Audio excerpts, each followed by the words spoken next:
Avec G20 en maths, il n'y a jamais de problème, mais que des solutions.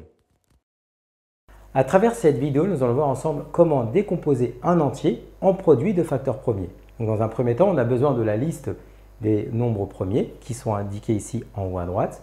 Et donc, lorsque vous voulez décomposer un nombre en produit de facteurs premiers, tout simplement, on va prendre le nombre ici qui est 300. Et puis, on va définir un petit tableau comme ça.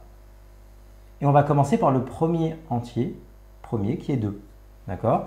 Et lorsqu'on fait 300 divisé par 2, on trouve que c'est 150. Donc ici, on va mettre le quotient. D'accord? On trouve 150. Et on continue à voir si le 150 est divisible par 2. Donc ici, en l'occurrence, oui. Donc nous allons mettre ici 2. Donc 150 divisé par 2, ça fait 75. Donc on écrit le quotient qu'on a obtenu, 75. Et on regarde si maintenant 75, on peut le diviser par 2. Et donc en l'occurrence ici, non. Eh bien, on va passer à l'entier premier suivant, qui est ici 3. Et donc on teste avec 3.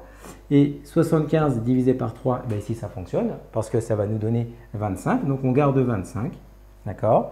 Et donc, on regarde si maintenant, avec 3, on peut encore diviser 25 par 3, ce qui est ici en l'occurrence pas vrai.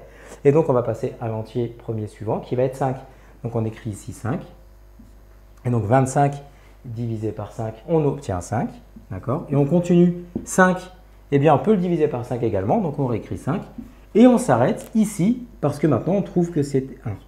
Et donc, la décomposition en produit de facteurs premiers de 300, eh bien, va s'écrire 300, qui va être égal à 2 fois 2. Donc, on va l'écrire comme ça, 2 fois 2 fois 3 fois 5 fois 5. Et donc, on écrira maintenant de manière beaucoup plus simple que 300 est tout simplement 2 au carré multiplié par 3 multiplié par 5 au carré. Et donc, ça, c'est la méthode qui va vous permettre en fait de décomposer un entier en produit de facteurs premiers. Donc, je répète, on démarre avec l'entier premier qui est ici, le premier qui est 2. Et ensuite, on regarde si le nombre il est divisible par 2. Si oui, on continue avec 2 jusqu'à ce que ça ne marche plus.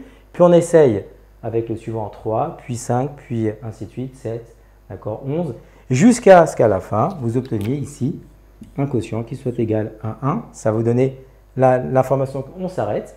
Et les éléments qui vont apparaître dans le tableau ici à droite vont être la décomposition de votre nombre en produit de facteurs premiers. Comme tu as kiffé la vidéo et que tu veux des bonnes notes en maths, alors tu mets un pouce bleu, tu t'abonnes à notre chaîne, tu poses un commentaire, on y répond sans problème. Ensuite, on t'embarque avec nous sur g20enmaths.com.